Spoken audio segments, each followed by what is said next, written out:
It's my way to show people that even with learning disability, I can still overcome controversy and reach my goals in life, and at the same time turning myself into a perfect example for people out there deaf, blind, or in a wheelchair. That you should never label yourself, and you should prove to people you can still amount to something.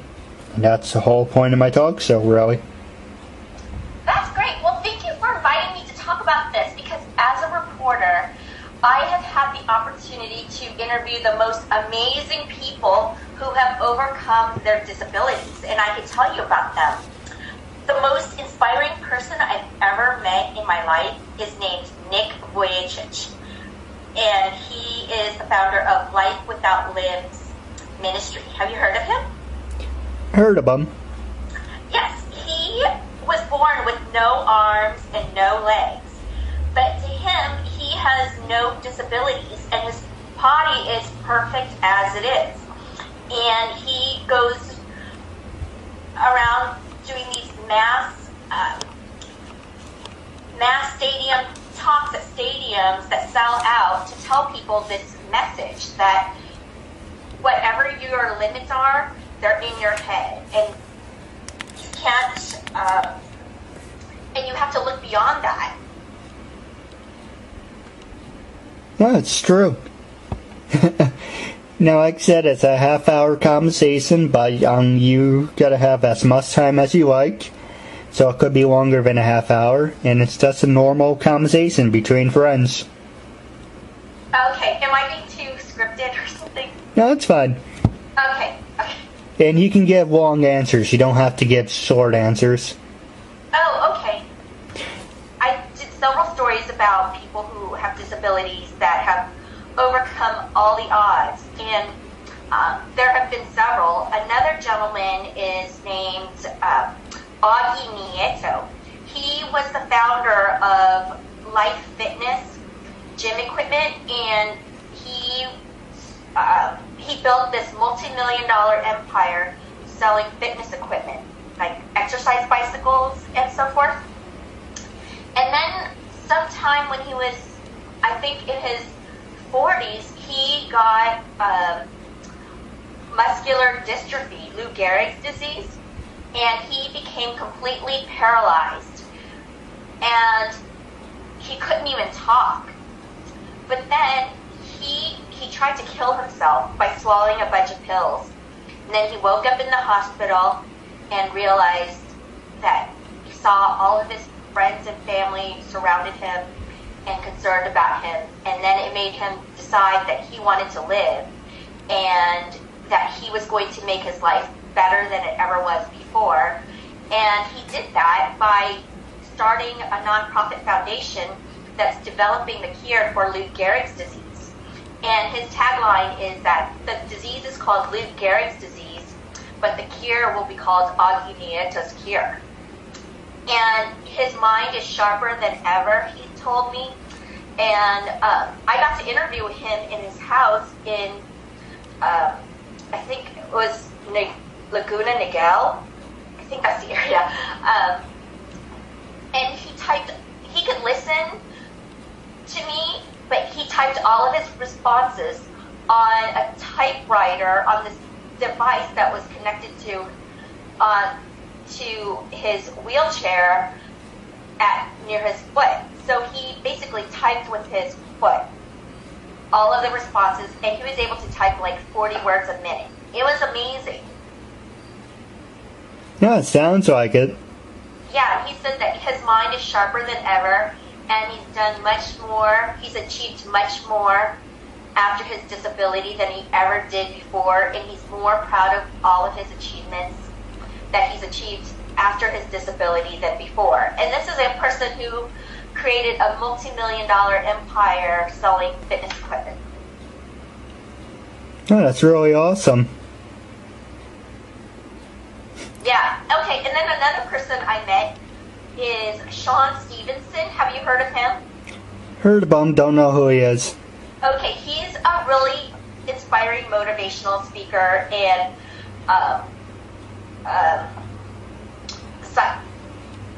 neuro-linguistics specialist, and he's probably in his late 30s or mid-30s, and he was born with this disease. I forgot what it was called, but where he had short limbs, and he had very, very fragile limbs.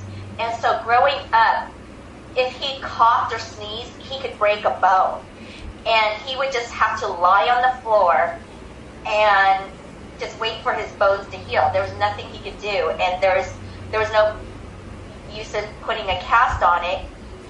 And at one point in his life, when he was getting ready for Halloween, he was really excited, and then he accidentally hit his foot on the door or something like that and broke a leg. And then he screamed, "Why me?" And his mother came to him and said, "Sean, is this going to be a curse or a gift?" And that's when he decided that his disability, he could look at his disability as though it was a gift rather than a curse. And he teaches that pain is eventual, but suffering is optional. And so he goes around, he's also written a book called Get Off Your Butt. It's about how people say they want to do this, that, and the other thing, but then they always have the, but I'm to this, or but I'm to that, or but something is standing in the way. And that's what he means by get off your butt. It's a double entendre. That's really cool. Yeah. Now, you mentioned you got the chance to interview him, and that brings up a subject I like to talk to you off the air. But how did you get into the whole interviewing thing? And what do you mean? How did I get to interview him, or how did I become a reporter? oh, how did you become a reporter?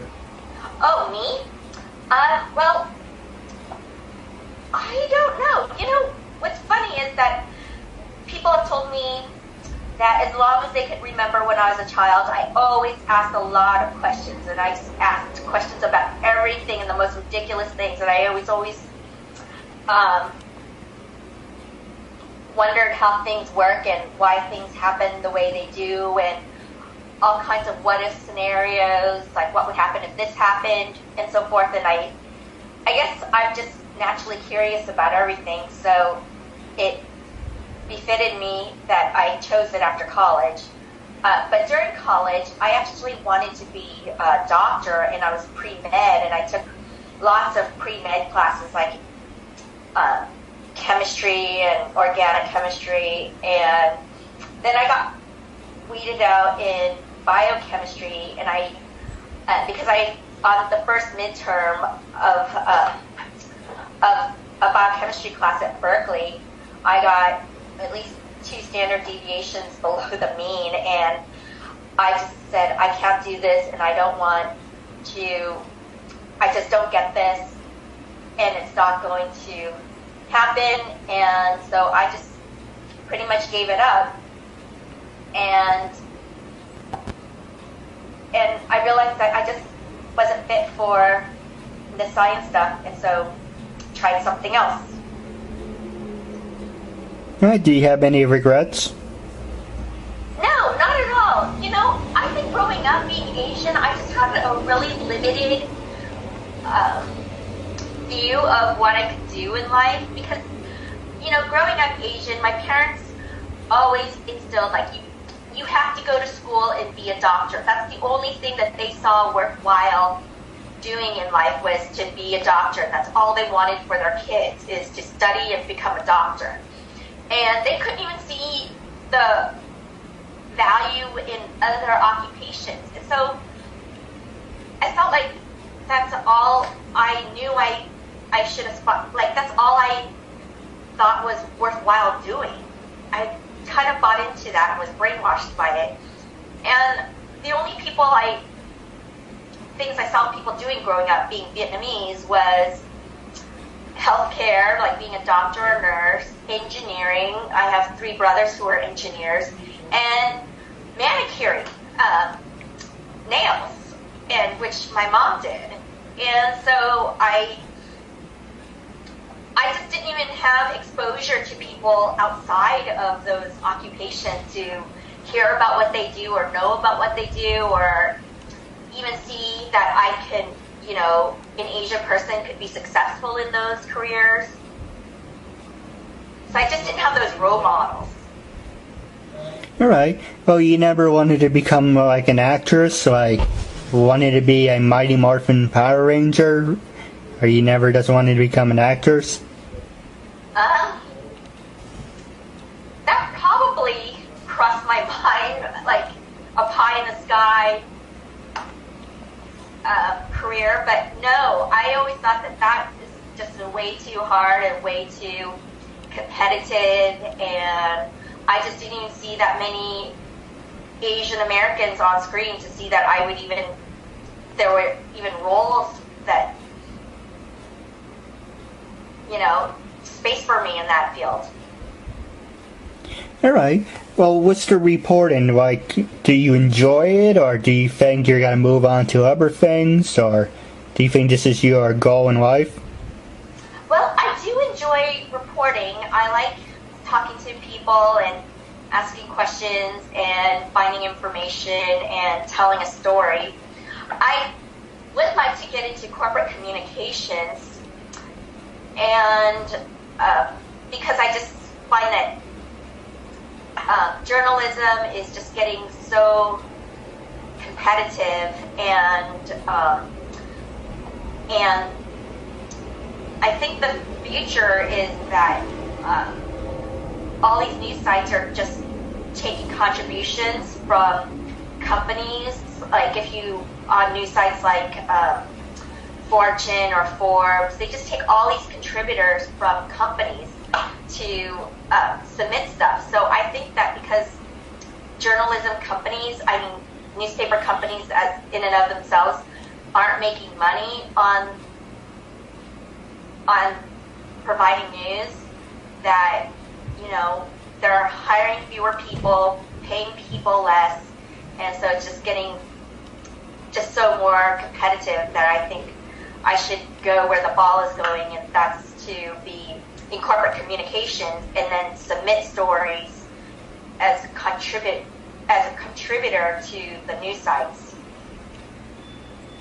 All right. Well, the other subjects I would like to ask you is, what can you tell me about yourself? Well, I really like to help people, and I'm really involved with my community. I serve on a neighborhood board, and I just got voted as vice president of Olympic Park Neighborhood Council, and it's just a local neighborhood council that we meet once a month, and in Los Angeles, and we talk about really mundane issues like, should we put money to plant trees in the parkway? Should we give money to this organization to host a party? What are we doing for safety? What can be done to improve safety in our neighborhoods? Just really, really local grassroots stuff. And I'm very much into spiritual authors, and I like authors like Eckhart Tolle and Marianne Williamson, David Hawkins, Wayne Dyer. Have you heard of those? Kind of. Well, a little bit, but I don't really know in details who they are. Oh, those authors have just completely changed my life and the way I look at life. And the most powerful book I've ever read in my life is called Force versus Power by David Hawkins. And it could be the other way around too, power versus force. But in it, he explains that he was a psychiatrist, and he explains how to overcome your emotions and where your emotions are and how to achieve higher states of consciousness to create happiness in the world and to better serve people in the world. And it's very profound. Do you want me to tell you about it? Yeah, sure. Okay, so David Hawkins basically has this paradigm in which there are states of emotional being that are on a scale of 0 to 1,000, and the highest levels of consciousness are people who practice unconditional love, and those people would be, Jesus, the Dalai Lama, Mother Teresa, and then at the bottom are the negative emotions that are rated on a scale that are rated, 0 up until 200. And those emotions are like jealousy, envy, anger, hatred, and people operating at those levels of consciousness would be your inmates, prisoners, criminals. And most people, he says, operate at the level of 200, which is the level of courage. And the higher you go, the aim is to basically practice unconditional love and forgiveness to all people to achieve the higher states of consciousness.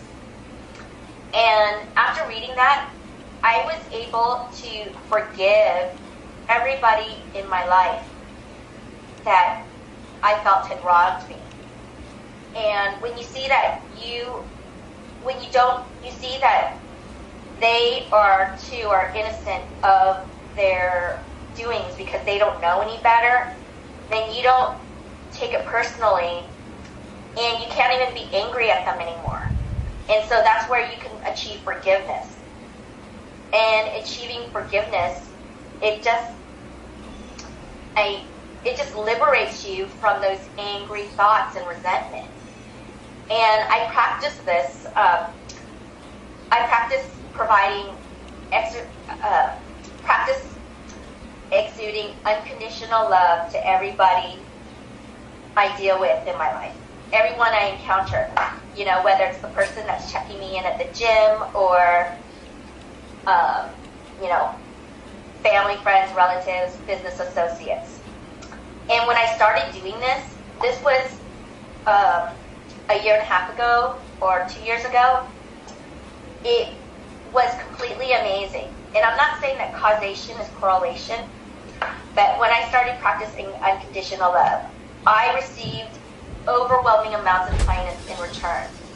And for instance, like the bus driver on New Year's Eve let me ride for free, and the owner of a taco restaurant gave me my to-go order for free. And I just always get good service and a smile from people at restaurants and just people that I meet, strangers at conferences or wherever I go. Well, you're a beautiful young woman. Thank you. But you know what? Also, another thing is that I don't get mad anymore, and I can't get mad anymore at the people who are mean to me, because I just know that they are just unconscious and that they don't know any better, and that's the best they know how to do with what they know at this time. And what I learned is that people always do their best, not your best. And they do what they think is the best for them at that time. And you may not agree with it, but what I learned is that you have to give people the dignity of their process. No, I agree with you. Alright, well, moving on to the other subject. It's, what can you tell me about your high school years? Did you enjoy high school? Did you hate high school? You know, I have a love-hate relationship when I look at high school. It was a good time in my life. I mean, I had a lot of fun, and I did stuff with my friends and family.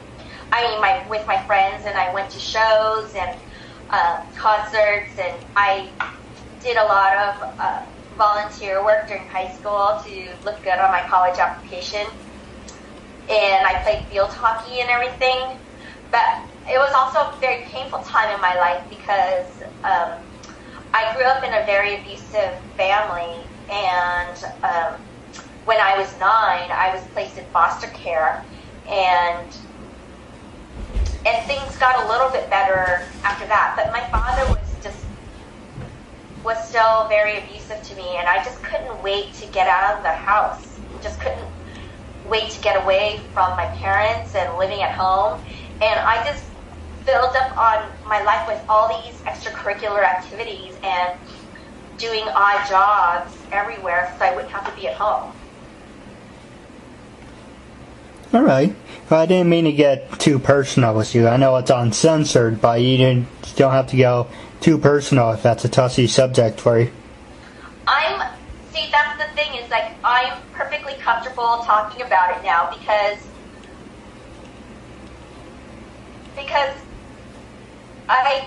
I really want to share, and just to show that people have pain, and there's nothing, it does not define you, and it's just a story, and it's a story in the past, and the past is just what we tell ourselves.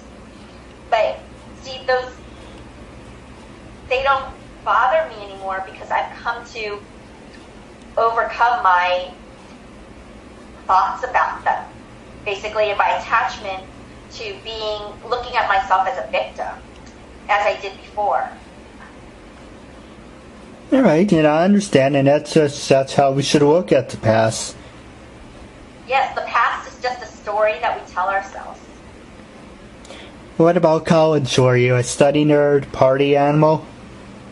Yes, I was both. I studied a lot in college. I was in the library just every night, except for Friday, Saturday, pretty much. I was in the library all day on Saturday, Sunday. And yes, I went out a lot too. Alright, and you need to kind of, I don't mean to hesitate, I apologize. I was going to ask, when you were in high school and college, did you do any, I know you said you did activities, but did you do any sports or anything that you were like a diehard fan of? Oh yes, I played field hockey all 4 years in high school. And in college, I really didn't do anything. I just went to the gym a few times. Oh yeah, I know you mentioned hockey 2 times. Did you ever think about going pro, or did you ever think of turning that into a passion? No, not at all. I was not good at all. I was second string. I would just get put into the game, and you were really had a big lead ahead on the other team. What about, did you ever get the chance to do one of those human pyramids? Or you're not a human pyramid girl? No. Can't say I've done that. Are you always up for it, or you're not into that type of thing? It looks like it would be painful climbing on top of somebody's back. Have you done it? No, but I want to, though. Never found the right group of people. Yes, that is something that is not on my bucket list, I have to say. Alright. The other question I was going to ask you, now moving on, I know we did the easy ones.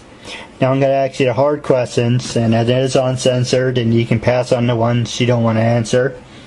But you mentioned, as an Asian woman, do you think it's hard breaking into the entertainment world, or being a reporter? Do you think it was hard? Was it easy? Well, how do you see it from your point of view? You know, I've done stories about this, and I do think that I do think that it is very, very hard to be an Asian woman in acting, but it is hard for everybody in acting. There's just very few roles that are written and created for Asian women, and I'm sure there's sometimes they could probably just put an Asian woman in, in non-ethnic specific roles, but it doesn't seem like there aren't that many. But I think in reporting, it seems like at one point, Asian women were, like the flavor of the month, and every news station had their token Asian female anchor. No, that's true. And I do have a question for you. My last guest mentioned this, and at the time, I didn't want to acknowledge it. He said it. I was like, oh, okay.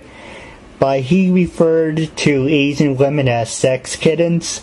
So I have no idea what that is, and I was kind of interested. Maybe you can tell me what is a sex kitten? Wait, who said this to you? Oh, my last guest. It's the Wesley Chow I interviewed.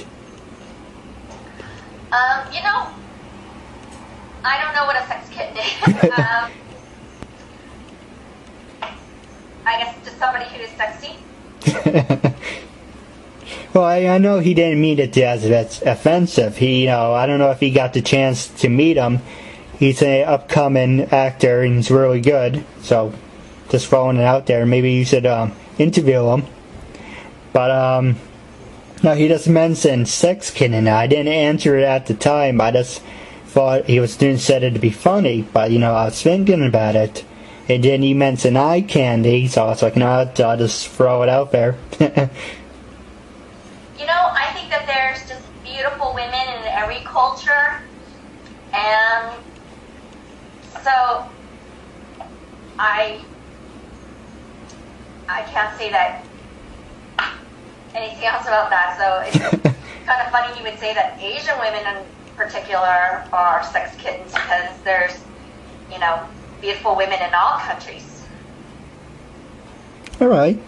The next subject I want to talk to you about, and for the past year I've been talking about this, and only recently I guess someone's been listening. It's made its way into the media world. So where do you stand on gun controls? Fine. So I was asking you before I walked up, where do you stand on gun control? And, a year ago, I've been talking about this to all my interviewers. And I said, people who are mentally challenged, people who are, handicapped, and, people who are just, have problems, should be banned from having the rights to have guns. And I would like to know how you feel on the subject. Well, during my neighborhood council meeting that I was telling you that I belong to, we meet once a month on the first Monday of the month. And at our meeting in May, which always takes place in the community room at the police station, there happened to be a shooting. And this guy who's disgruntled just walked into the police station and fired at the two officers sitting at the front desk. And we were in the room right next to where it happened. And we all just dove on the floor and to wait for the gunfire to stop. And people were so scared. We really thought that we were going to be the next mass shooting. Like what you hear in the news. And so, given that I was so close to an incident like that, and it's seeing that it's affected so many people in our country versus other countries that have different gun laws, I really think that something has to be done to tighten rules to prevent people from buying guns so easily. No, it's true. I was looking at the newspaper yesterday, and just one store says come in and get 50% off on this rifle, and you can get ammunition for another 50% off. And it's like, really? After all the shootings and the mall shootings and Sandy Brooks and everything, you're waving this in front of people saying it's okay? You know, the truth is it comes down to money.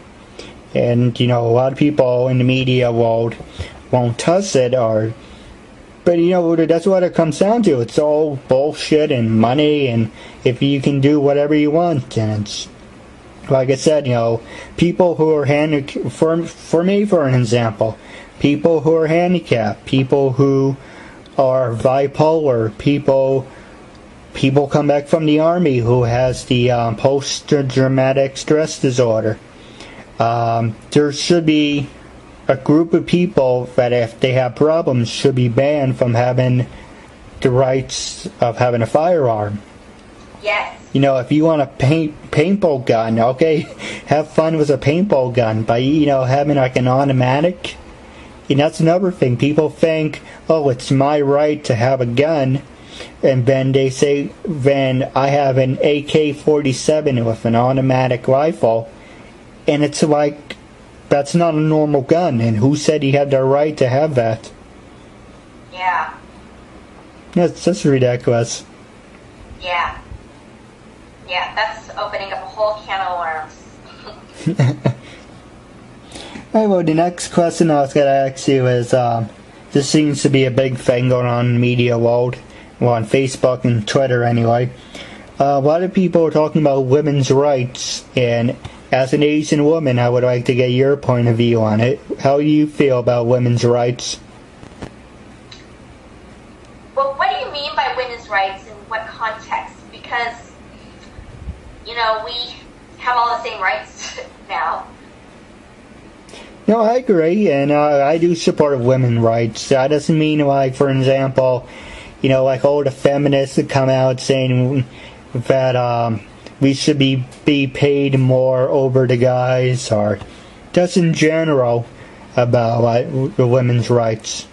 But how do you feel about it? Oh, well, in terms of gender equality, I think we have a long ways to go to achieve gender equality. All right. You know, like, I do support women's rights, but, you know, it's kind of like on the subject of the whole racism. You know, they use the race card to get what they want, and some women use the women's rights to try to get to what they want. And, you know, people just try to get, you know, their 15 minutes of fame, or just trying to put themselves in the spotlight. So, it's, you know, it's a whole big thing. Yes. But wrapping up the talk show, do you have any funny stories you would like to share, or do you have any subjects you would like to ask me, or? Yeah. What do you do besides your radio show? Well, I created the KeithAndrewNetWork, and that's basically just like I create my own videos. And for the most part, I started in 2010, the KeithAndrewNetwork, and it was originally called Keith Andrew Inc., Band Incorporated. And it's like, those names sound kind of stupid. I need something a little bit better. So I created the KeithAndrewNetWork, and I started off creating just normal videos, you know, fan-made videos. I created my own version of Dumbo and Jumbo Book. And then I was looking around on YouTube. It's like, oh, that's pretty much what everyone else is doing. They have their own versions of Jumbo Book and Dumbo. And I was like, oh, I want to do something different.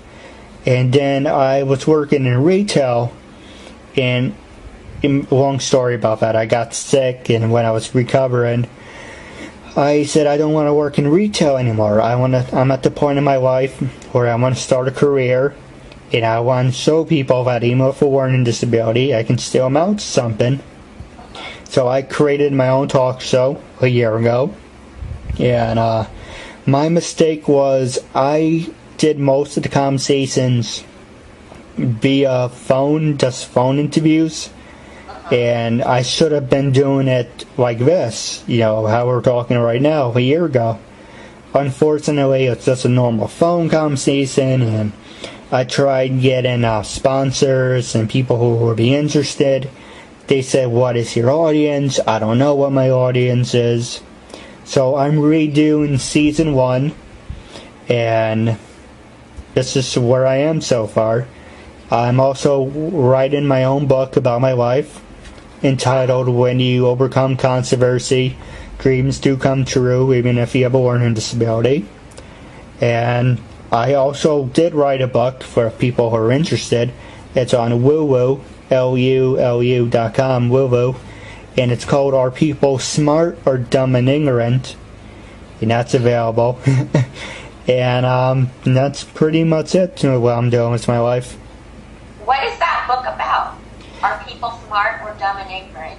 Basically, I talk about everything and everything about religion, religious fanatics, to gun nuts, to the media covering things up, to conspiracies. It's just basically just a book that covers pretty much everything. Huh. Very interesting. Right. Have you had any buyers? I have no idea. Oh. Well, wrapping up, do you have anything you want to say to your fans and listeners? I don't have any fans.